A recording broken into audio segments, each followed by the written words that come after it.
The most challenging part of my work has been the transition from the forces and actually the type of work. But that said, over the last year, with the support of my team and others, it's actually been quite easy. I was brought to MBDA because MBDA did a lot of presentations in my school. I grew up in the local area, so I was always hearing about it. And when it came time for me to look at universities, I remember having a presentation about them. Might as well Google it, and it seemed like a no-brainer. The work we do is very important because it's related to global security, national security, as well as defence, and that's the reason I enjoy it. You know, for the experienced hires that are coming in, if you want stable, interesting work, there's lots to be said for coming to work here.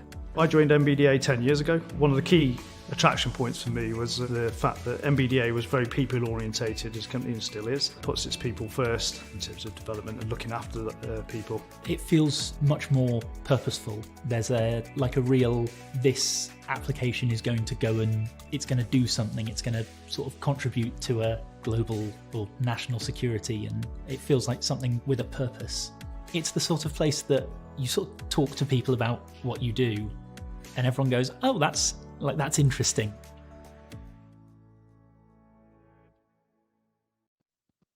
Good afternoon, everyone. Welcome. Hello to our second episode in our series of Meet and Engaged events, talking about life at MBDA. So if we saw you last time, welcome. Hello again. But if you don't know much about MBDA as of yet, we're a leading defence organisation operating across the UK, across Europe and beyond too, across the world. So today we're joined by a wonderful panel. So 3 people, Andrew, Danielle and Roger, who work across the business.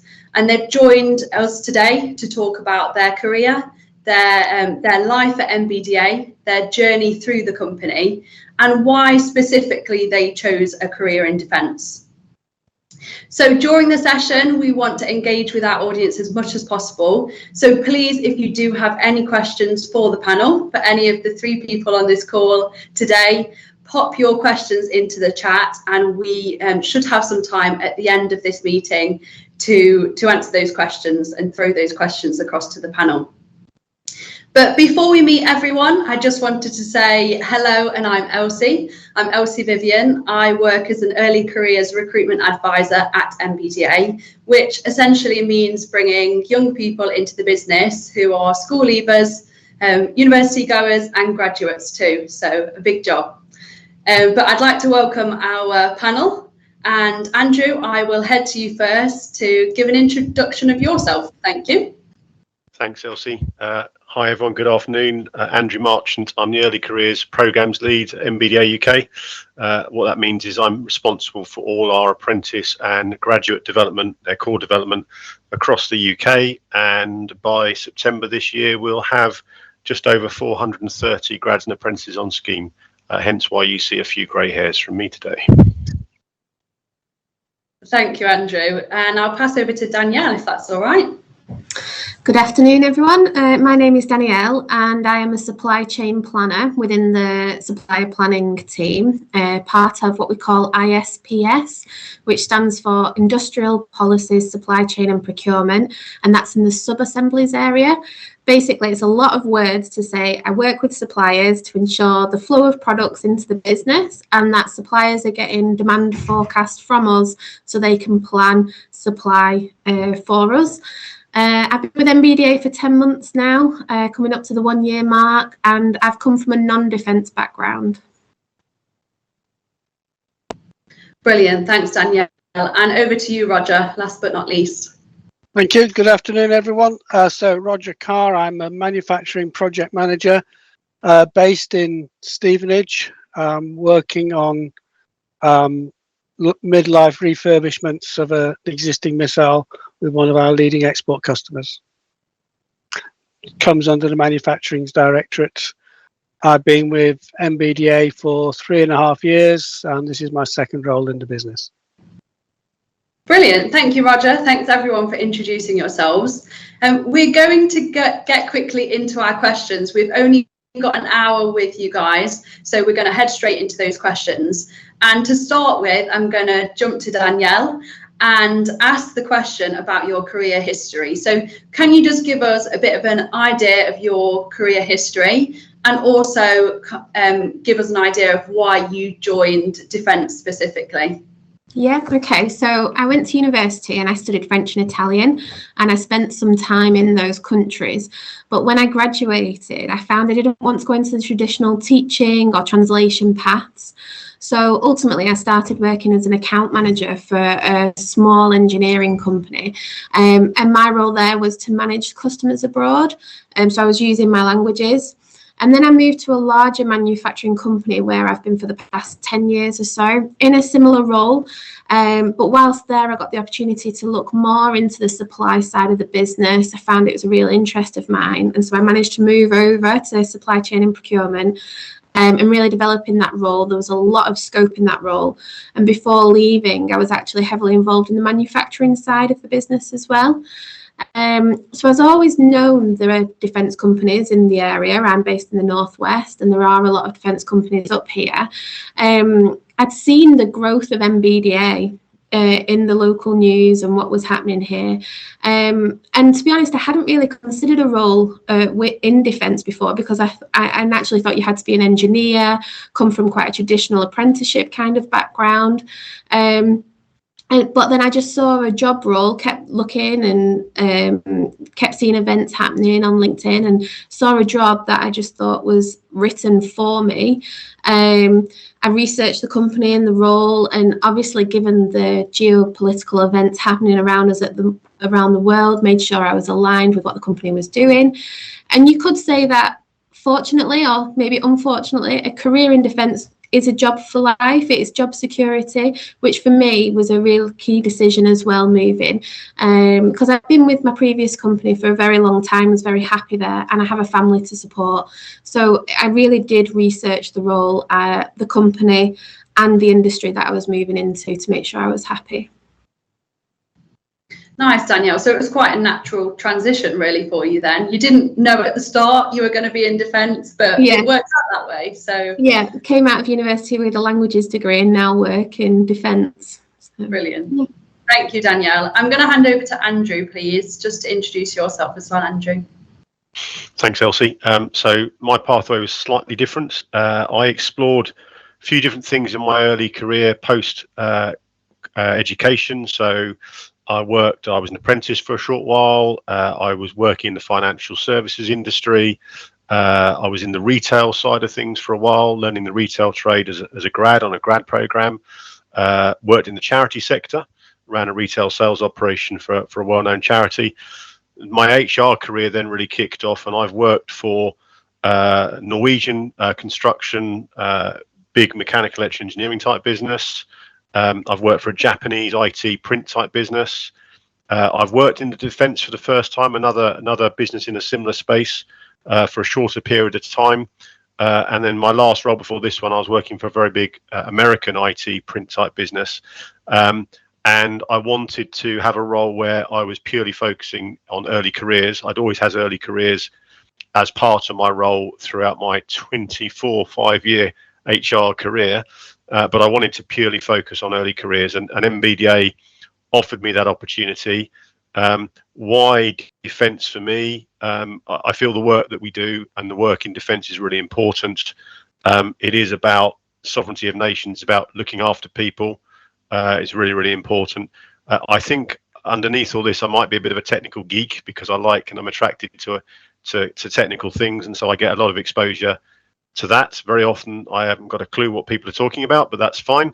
And you know, the opportunity to join a growing industry and a growing business, and in MBDA's case, actually, the opportunity was really attractive to join the only company in Europe that was working on air, sea, and land. Really attractive. Yeah, I joined 4.5 years ago. It's been a very, very busy 4.5 years, but I would say incredibly rewarding, and you know, I feel very proud of the work we do, and I'm very proud of what we've achieved in early careers too. Thank you, Andrew. I'm going to head straight to Roger, please. If you could give us a brief career history and why I can do that. Too. Okay, so you know, I left university and I took a job with an aerospace and defence business. I was there about 5 years. And then I spent 25, 26 years with two other aerospace businesses, one in aerostructures manufacturing, and then a substantial period in aircraft component support programs, which are a bit more interesting than they sound, but it's fairly repetitive, a very unchanging environment in some ways. And I got to the point where I was looking for something different for the second half of my career. I spent a few years working in the railway rolling stock industry. It was different. It was quite engaging, but it didn't feel quite right to me. And I carried on looking around. Came across MBDA. It's accessible to me from a geographic perspective, but more crucially, the people I met and the atmosphere and the environment they showed me showed that, you know, while we all might want to live in a world where we don't need our products, we're not going to get to that point. So it seemed to me that if I could make a contribution there to a business that was committed to doing that part of industry, that part of defence activity in a professional manner, and that was something that was worth doing. I've been with MBDA now for 3.5 years. I'm not going to say I've enjoyed every minute, but I think I've enjoyed every week, and looking forward to spending more time in the business with some really top class people doing some really top class things with some top class technology. It is an exciting business to be in, and it's an exciting space to be in. Absolutely, Roger. Thank you. I think you guys have got that across as well, that people at MBDA really do care about what they do, and I think that's why it makes it such a nice environment to work in, because people care. So I'm going to head to Andrew and ask you, why did MBDA stand out specifically against the other defence companies that there are out there? Yeah, absolutely. So I think building on some of what's already been said, when I was looking for my next opportunity, what really struck out to me was, and particularly when I started meeting the people working here, the people interviewing me, the recruiters, etc. Really, there's a thing in business life where companies will have they'll have values, they'll have a culture. In MBDA, genuinely, I would say to anyone on this call, that there's a real strong culture in our business about the people. About people genuinely trying to get on with each other and deliver in a joined up way. It's no company's perfect. There's always challenges, but 9 times out of 10 on a day, you're working with people of a kindred spirit. What was really important to me personally was an ethical business. I'm a big believer in that, and the ethics in MBDA are really, really strong and powerful. I think the investment also struck me when I was going through my recruitment and my research. The investment back in people, and that's absolutely rings true in my world. You know, I've never had the opportunity to invest so much money and time into early careers, for example, and MBDA allows me to do that, and lets me, you know, do that year on year, and I'm very grateful for that. The people here make the difference. As Roger said, yeah, you might have the odd moment where there's a few challenges, but generally, most people are getting up and I use that cliche, loving coming to work. It might sound a bit strong, but I personally don't have a day where I think, oh God, I've got to go to work today.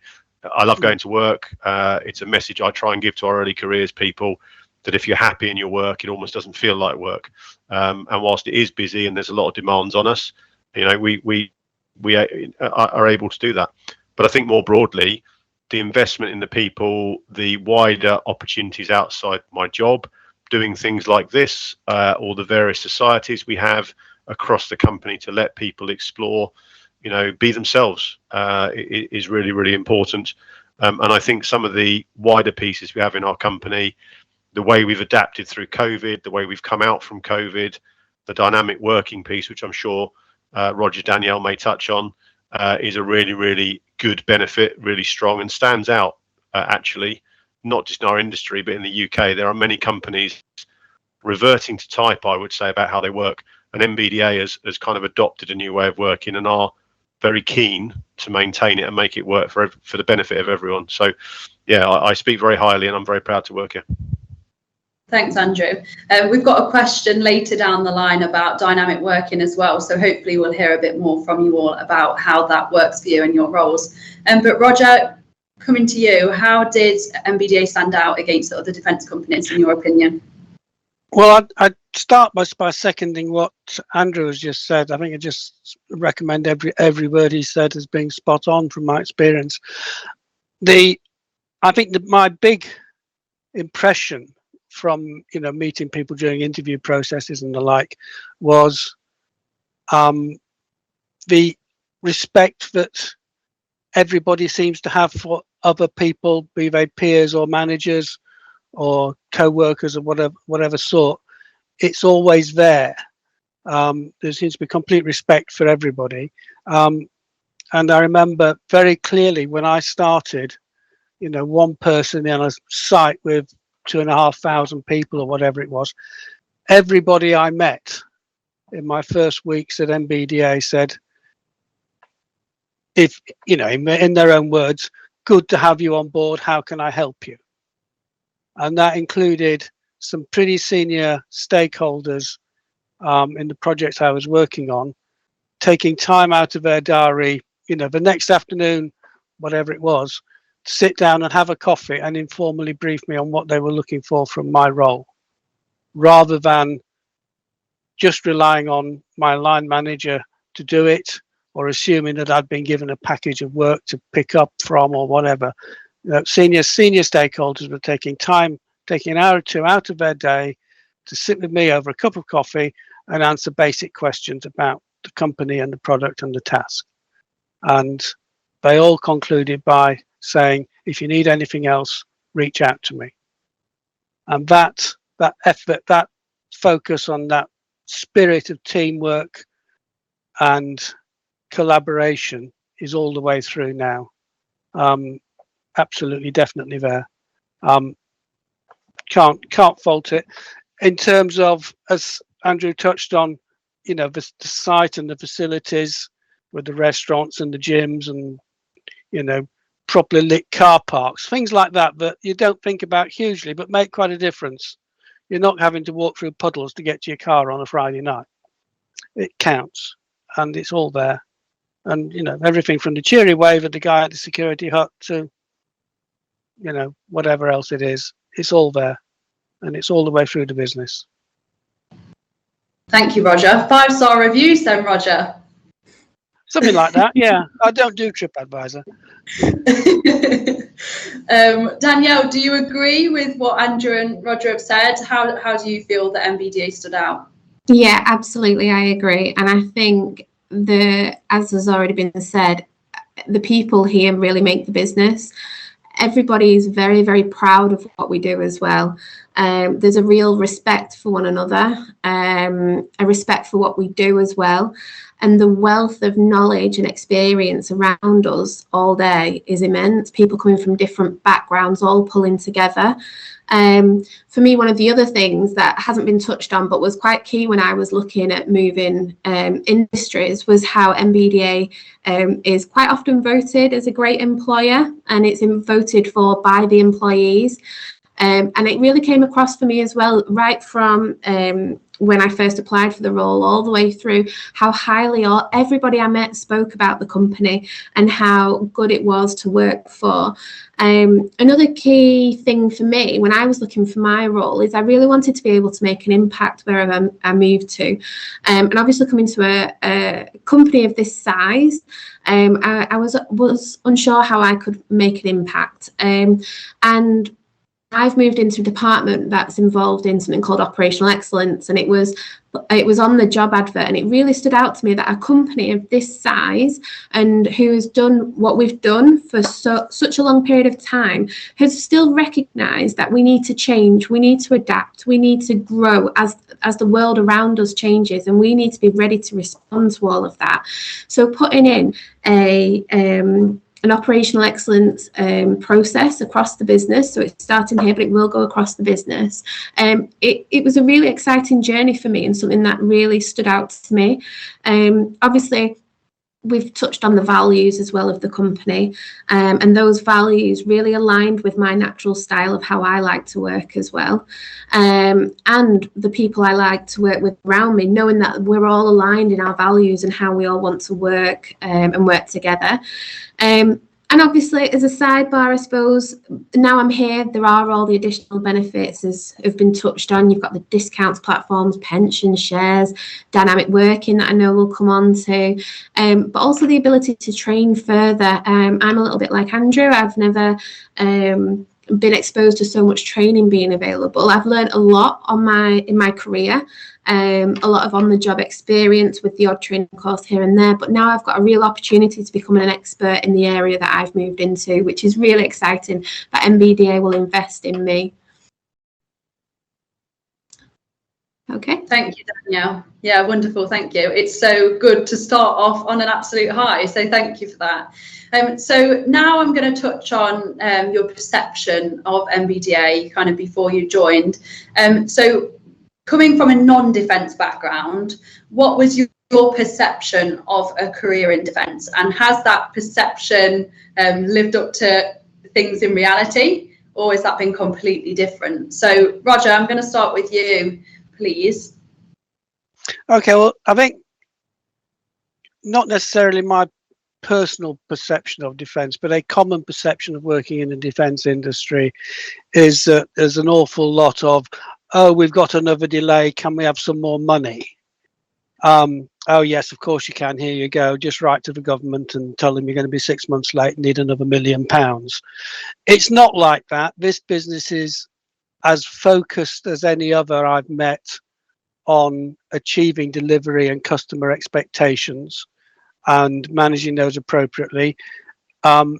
Cost, you know, we do go past costs sometimes, of course we do, because, you know, that's the nature of the business, but we have to justify that to ourselves and we have to accept the consequences of it. We can't just ring up, you know, the Department of Defence and ask for another shed load of money because we've spent some. We are as focused on delivery for time as well as price, as much as any other business I've been in, and I've seen many examples of people making strong commitments and efforts to achieve that sort of thing over the last 3.5 years. So to answer the question more sort of concisely, perhaps, the common perception of defence is often it feels incorrect and certainly not consistent with MBDA. It's, you know, like I said, it's focused on delivery and cost as much as anywhere else, and it's also as focused on technical excellence as anywhere else I could imagine. Thanks, Roger. So you kind of mentioned there that your actual perception didn't really live up to its reality, because the reality was almost better than your perception in the first instances. Yeah, I mean, the perception I painted was a sort of worst case thing. Yeah. My perception, coming from a civil aviation background, was a bit like that, but not that extreme. Okay. But definitely, MBDA doesn't fit that caricature of, don't worry, we'll just ring up the Department of Defence and ask for some more money. Danielle, how do you feel about that? How do you feel about perception versus reality? So yeah, I agree. My perception was working for a technically excellent company with a vision to be the best in the industry, and that is absolutely what the company is. Looking at maybe some of the softer side from me, I massively underestimated the importance of the people around me and my colleagues. Coming from outside the defence industry, I'm used to going home from work, being able to talk with my family, my husband about what's happened in my day, things I've done well, things I'm proud of myself, maybe some challenges I've had. And moving into the defence industry, maybe what I didn't appreciate was I would lose that support network, because we can't go home and talk about what we've done in detail. There is a level of discreetness that we have to maintain. We can't shout about all our achievements and challenges we've overcome. So what I've found, I mean, I've been here 10 months, but I've found is I've developed some really good bonds with the people around me, because they become the people that you start telling all your things that you've achieved in the day, everything you're proud of, any challenges, problem solving with them, rather than taking it home. And I think you find that the people around you we all have a real passion for everything that we do. We're working at the top of our game to the highest standards, and I suppose that is something I did expect, but it is nice to be reassured about that as well. I also thought as well, I'd be, obviously the defence world is a huge world, and I thought, well, I'll be a small cog in a huge organisation. Where will I fit in? But what I found is my voice is still heard. The company gives us opportunities to speak up, to get our opinions across. And what I have found is, although my experience is from different industries, my skills and experience are massively appreciated within the company, and I do bring something extra to the company by not coming from the defence world as well. Thanks, Danielle. Andrew, I'm going to head to you. How did you feel about expectations versus reality? Good. Well, I hope you can still hear me, because I've had some fun with my network while we've been talking, and I'll try and sort my video in a minute. I can still hear you, Andrew. You're nodding, so you can hear me, so that's good. Yeah, I can hear you. So the reality for me of what I expected or thought about before I came into this business, and what's turned out to be the reality that I'm now in the business, is absolutely true. So I expected it to be about doing important work, absolutely. I expected there to be a good degree of seriousness about what we're doing. Absolutely, every day I talk to people. Whilst there is good fun and banter and all that good stuff you get in working in a great company, there's an underlying sense of purpose that's really, really strong, and we take that responsibility really seriously. I was expecting it to have a really good, strong technical focus, which goes back to my slightly geekiness earlier I was talking about, and that's absolutely come true. I expected it to be a business that had appropriate pace. So what do I mean by that? We have very clear deadlines and delivery targets we have to meet. That comes with pressure. Equally, as Roger was kind of indicating, sometimes we have to adapt our plans. We may be adding to what we're doing. That can mean the timeframes need to move on a little bit, and I was expecting all of that. I think back to Danielle's point. I was hopeful that I would find people who really cared about what they do and that kindred spirit, and that's absolutely come true. So everything I was expecting, and I would say to everyone on this call today, Roger, Danielle and I have, we're all just going to tell you exactly how it is. We're not pre-prepped. These are our own thoughts, and this is genuinely how we feel, and this is genuinely how I feel about the opportunity here. Thank you, Andrew, and thanks, Danielle and Roger, for answering that question. Next, Andrew, you're back. We can see you now. Wonderful. Danielle, I'm going to head to you for a question, a more personal one in your experience of how do you feel as a woman in defence? How is your experience as a woman in defence? Okay, so I've always worked in male-dominated engineering type, manufacturing type companies. So I definitely wasn't fazed by a move to MBDA. There are a lot of males here. However, MBDA, I think, as a company, has really recognised the importance of women and what we bring to the company as well, and are proactively trying to grow the numbers of women across the company.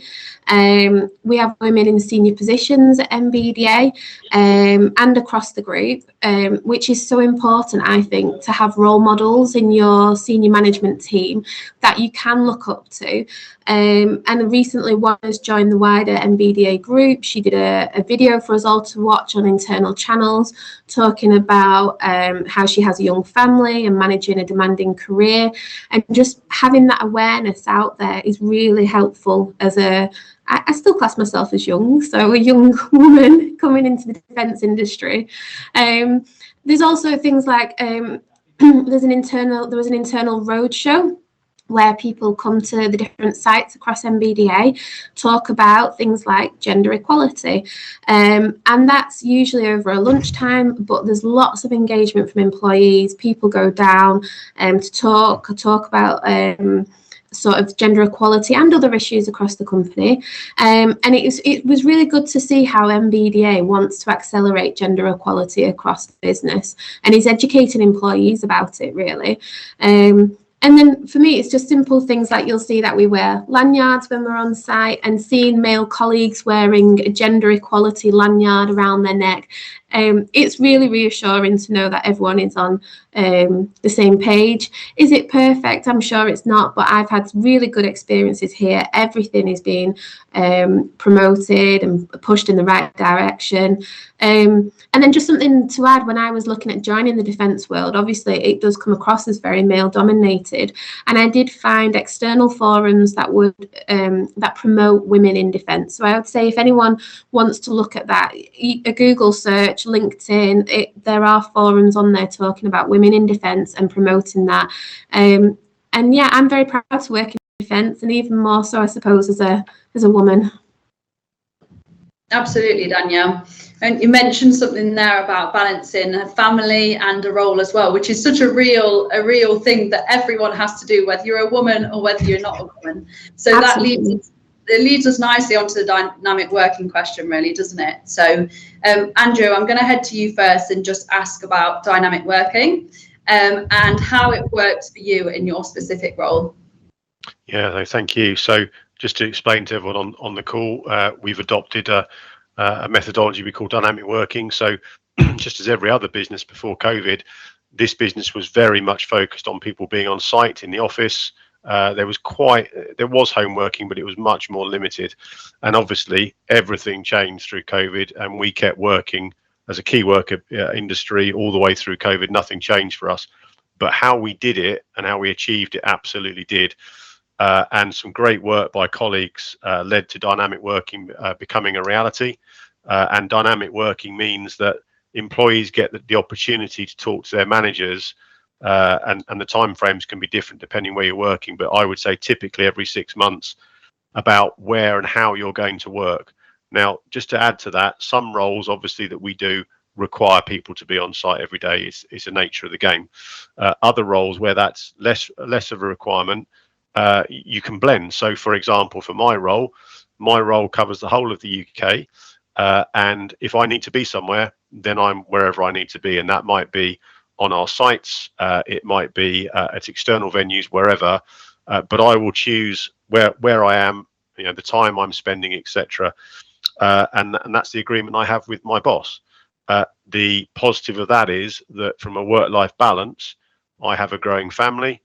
Just as Danielle mentioned for herself earlier, it enables me to do things like take my children to school if I need to. If there are events happening at school, whatever's going on in your personal life, typically you can find a way to blend it in with a more limited impact. The term I would also use, it's about working where you're most efficient. And so, for example, I was working on site yesterday. I had a number of meetings I needed to do. That was the most efficient way for me to do that day. Today, I'm working from home. I have a number of meetings, but they're all remote. And that's the most effective way for me today. So it's a real positive. And as I said earlier, there are many businesses that adopt a more flexible working model because of COVID. But what you've seen is they're starting to slip back to this mandated, you need to be on site for a certain number of days or whatever it is. Not terribly healthy from a work-life balance, looking after their people. And MBDA is keen to make sure that the model we've adopted, yes, it will continue to adapt and evolve, I'm sure, but people really like it. And I talk from the early careers point of view, that population see it as a huge positive, that trust. And trust is a big thing because people are being given a lot of trust to do it sensibly and not abuse it. And people don't generally, they manage it really well. So it's a huge positive and a huge benefit, Elsie. Thanks, Andrew. I'm going to head straight over to Roger, because obviously we can see you're at home, Roger, we assume. So how does dynamic working work for you in your current role? It works. It works very well for me, and like Andrew said, we had to take it obviously when everybody, or to adapt when everybody else did 3 years ago, and pretty much the company adapted in about 2 days. And for many of us, it's kind of carried on. One point I would emphasise, I think, is the point about trust. We're trusted to plan our own day, to record our own day, and to determine, maybe within some guidelines around teamwork and so on, whether we come in once, twice, 3 times a week. But we're all trusted to do it and trusted to report what we did. And then there's nobody, looking over your shoulder, ringing you at 8:30 to make sure you've logged on or anything like that. You're trusted to do it and report it.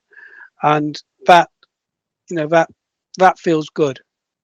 Also, of course, for those who don't want to work at home, there's no compulsion on it. Not everybody wants to or is set up to do so and finds working in the office is better and suits them better. Fine, come along and do it. You're more than welcome. But, treat adults like adults and be surprised they act like adults. Thanks, Roger. I'm going to pass straight over to Danielle, because unlike the three of us, Danielle, you're based at Bolton. So how does that impact things, you being based at Bolton, and how does dynamic working therefore affect your role? So dynamic working for me has been amazing. I've always wanted to have a successful career and do well there. I am ambitious, but I have young children. I've got one in school, one in nursery, and I've constantly felt the pressure, the pull, trying to manage a family alongside a career at previous companies. So when I came to MBDA, in all honesty, the dynamic working program wasn't something I knew much about. And actually, it's been one of the best things for me. And I feel the company is getting the best out of me because of it. And it's been developed before I came, like the guys have just been saying. It was developed for COVID, and it's been designed with employee feedback. This isn't just the company coming out and mandating this is how we're going to work. It has had a lot of employee feedback, even since I've been here in the past 10 months. And I get to sit down with my manager and put in place mutually beneficial plans. So it's always as the business requires. So I have the same thing. I am Bolton based. If I need to travel, I will travel. But that's because I know I've got as well flexibility then to work at home on the other days, to be around at home when I need to be, still working, still attending all the meetings I need to. And it's just doing what I need to do to perform well in my role. I'm in the office some days of the week, mainly 3-4 days a week. I do actually, believe it or not, prefer to be in the office. I am one of those people. But we try and come in as a team as well, so that we have team days together at the beginning of the week. And then we sort of agree between us what we're going to do, trying to make sure we've got coverage within the office. And then we've got all the IT software that we need to be able to collaborate when we're at home, whether I obviously am external facing quite a lot. I work with suppliers a lot, but I have all the tools there if I need to do supplier calls when I am at home. But at the same time, a bit like Andrew, I've not missed a school assembly. I didn't miss nativity or sports day or anything like that. I've built it all in and kept with my work requirements, and I'm performing well. Thanks, Danielle. You kind of really reiterated that point, that balance allows you to actually do better, doesn't it? Because it means that you've got that work-life balance. You're happy at work, you're happy at home as well. And it does really help things. It makes people happier in their jobs. So thank you for that. We're moving into our final couple of questions now. And you've touched on it already before, some of you, in your answers, but I wanted to look at culture at MBDA. So what do you feel is the culture like at MBDA? And I know we had a question from Zia in the chat, who asked about the atmosphere on site. So hopefully we can tie the answer to that question into your answers as well. So what do you feel the culture is like, and how does it actually feel when you're here on site? So Danielle, I'm going to go to you first, if that's all right. Yeah, that's fine. So I think the culture really comes down to the values. The MBDA values are at the core of everything we do. Their meeting rooms are named after them. We have the the boards around the business, really driving home those core values. And what I found is it means people are working inclusively, they're engaging, they're collaborating with other people. What I found as well in my role in particular, we're leading a lot of change across the business, which isn't always easy. You've got people who've worked here a long time, and there's a lot of respect that has to go on, and education, but people recognise the importance of it for the company to be able to adapt to things going on around us in the world.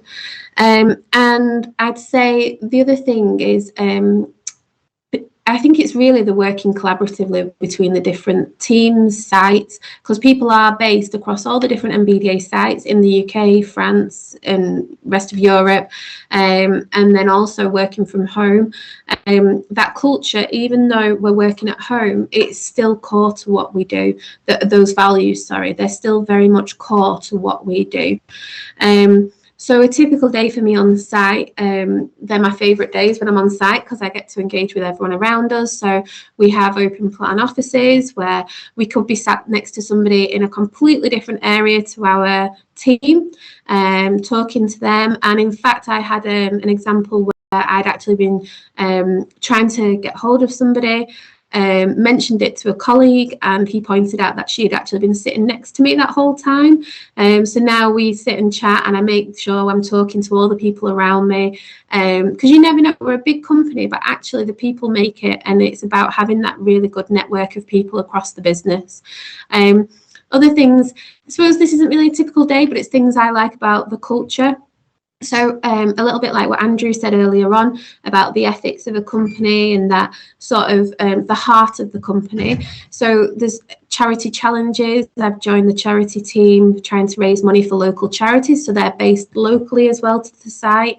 We're going to be baking cakes for other charities and having coffee mornings. There's raffles. There's in Bolton, we've had a football event recently, managers versus employees, and that was bring your family along as well on the day.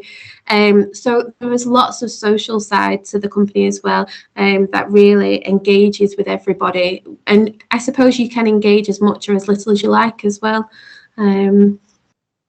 Okay. Thanks, Danielle. Andrew, I'm going to ask you the same question. So what does MBDA actually feel like on site? What is the culture like? Yeah, so I think echoing what Danielle said, it's very honest and it's very true. Roger indicated it earlier. What I love when I come on site, even though, by the way, more than 50% of our company have got less than 5 years service now because we've been growing so quickly. What I like, and I think it's testament to the strength of our culture, the cultures remain consistent. Even though you've got that many new people have come into our business, everyone is aligning and understanding our direction and what we're trying to do. And you walk on site. So yesterday I walk on site, and as Roger said, the security guard instantly bumping into people, very friendly. The facilities on our sites are really good.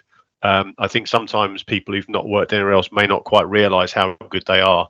But I was walking across, Stevens yesterday, and it's just how well kept is this site. The gardens are immaculate. There's lovely places where you can sit out and have something to eat or drink. Just at all our sites, there's a canteen, a restaurant area, which is really nice and very popular at lunchtime, particularly on Curry Thursdays, I'd like to call it out. It's all really, really good. I think there's a sense of fun. The team spirit's very strong. The passion, you see it all the time. That getting along that we talked about earlier is absolutely there. So back to the question that was in the chat.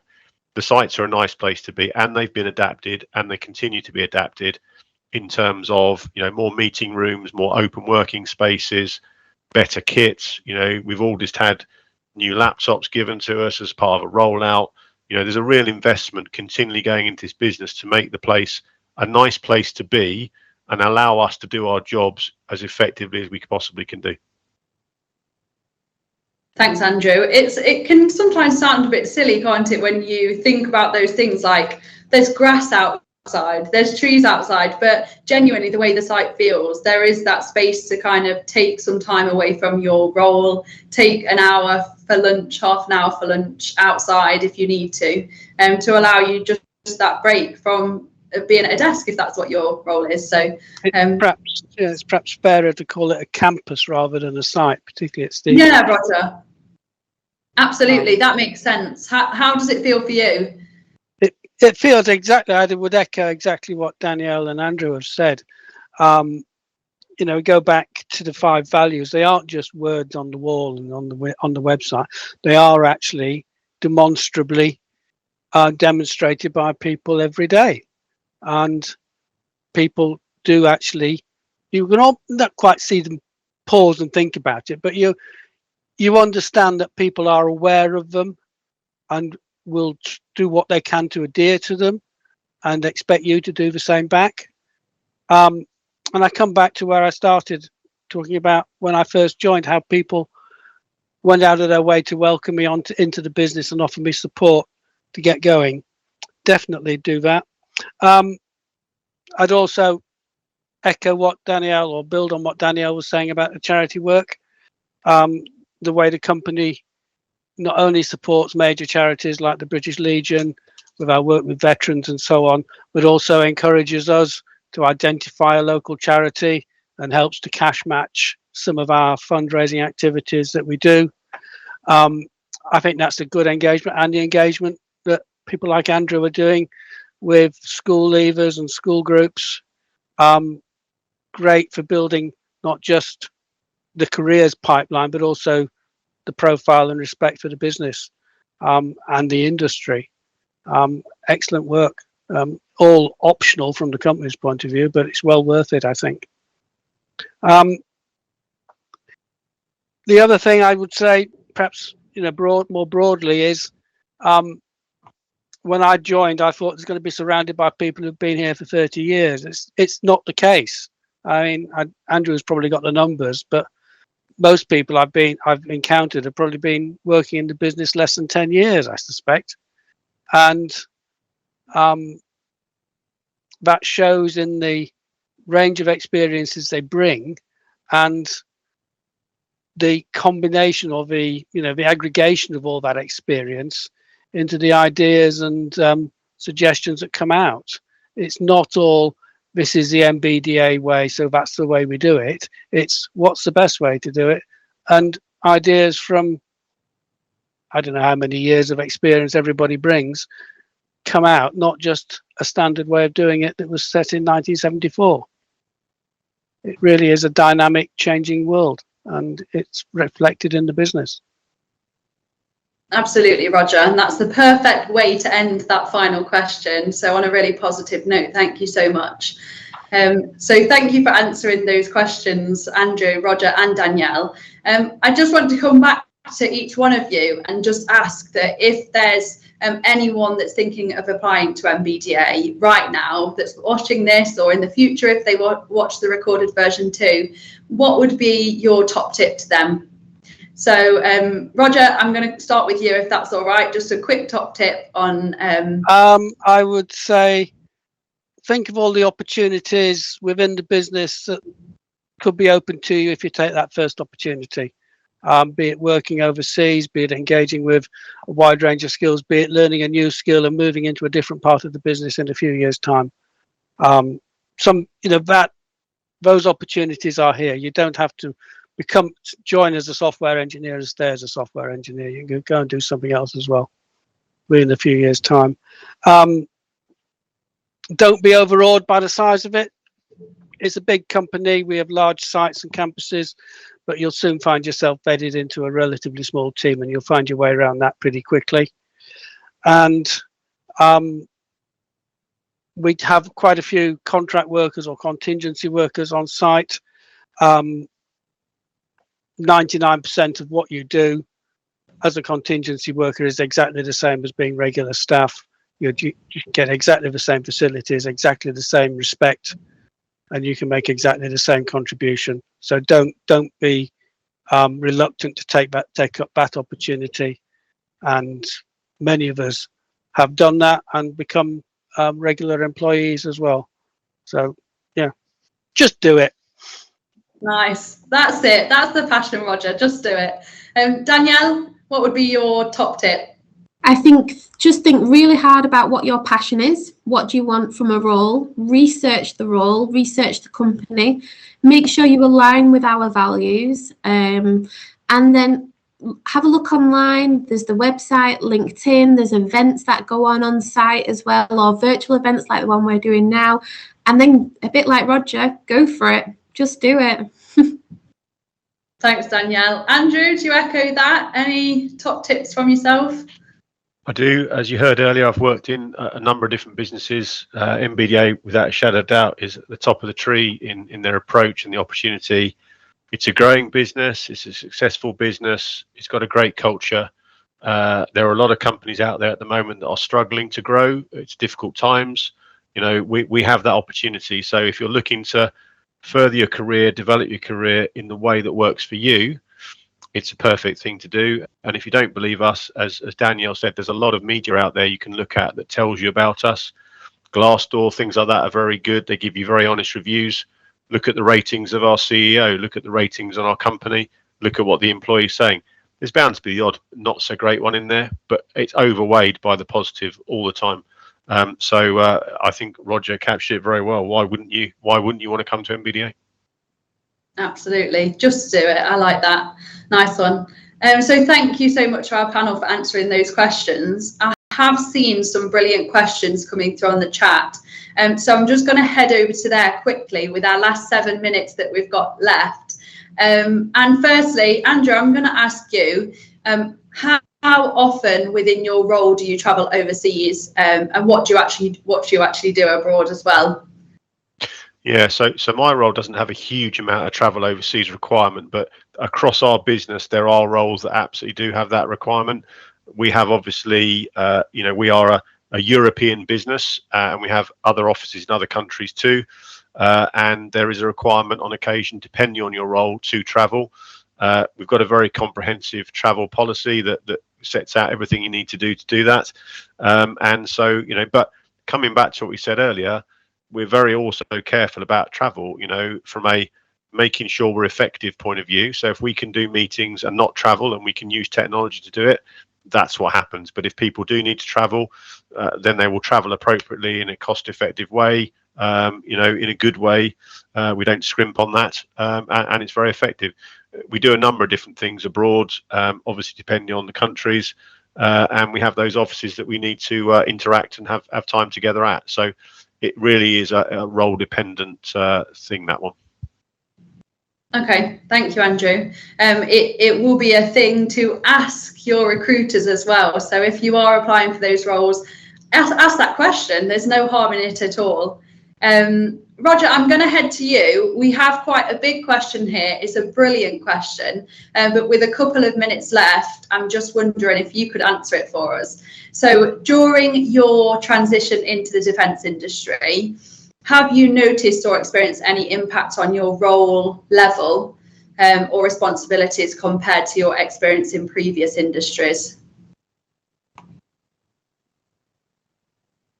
I'll take myself off mute first. Quick answer is, was there any impact on my role level or responsibilities? No, my previous experience was fully respected and acknowledged. I didn't feel I was marked down for not having immediate defence industry experience. I had immediate aerospace industry experience. There's a relationship between the two, but they're not directly read across, I don't think. Did I feel I had to take a step back during transition? No, I felt I was, if I didn't have the defence industry experience, I felt my other experience was considered relevant, and from that other experience, part of that consideration of relevance may be he will bring, or she can bring, new non-defence industry ideas and suggestions to what we're doing. So I felt fully respected. I didn't feel I had to take a step back, and I don't feel it's any way an impediment to development. Brilliant. Thanks for that, Roger. Danielle, I'm just going to ask you, do you feel the same way? Just a quick answer, if that's all right. Do you feel the same way? Absolutely, yeah. So obviously I moved from a smaller company to a much bigger company, and job titles are different. Job titles are different in every single company, and I think that's why you have to be really, really aware and research the role that you're applying for to make sure that it's the right move for you and what do you want to get out of that role. So for me, I knew I really wanted to focus on myself and develop in supply chain. And that's why I made my role from a previous manager's role. So you just have to make sure you know what you're applying for and go for it, really. Thank you. Thanks so much, Danielle, Roger and Andrew. We'll leave it there for the audience questions, but if your question hasn't been answered, do not panic. We can answer those afterwards and get the answers across to you. So you have everything you need to make that application for MBDA, and just do it. Like Roger said, in the words of Roger, just do it. So thank you so much for joining us, to all of our audience today. Thank you for taking the time out of your day to join us for the hour. Thank you to our panel as well, again, taking the time out of your day to come along and talk to people about how great MBDA truly is. So we really appreciate it. If any of our audience members are sat here thinking you would love to know more about the company, then please do join us next week too. We have another session at the same time on the same day, but only a week later. So on the 24th of May, we've got exactly the same time session where you can come along and hear more about MBDA as well in our final event of this series. So please do join us for that. So on that note, Roger, Danielle and Andrew, thank you so much for joining us. And to all of our audience, have a lovely rest of the day. Thank you for joining us and hopefully see you next week. Thank you.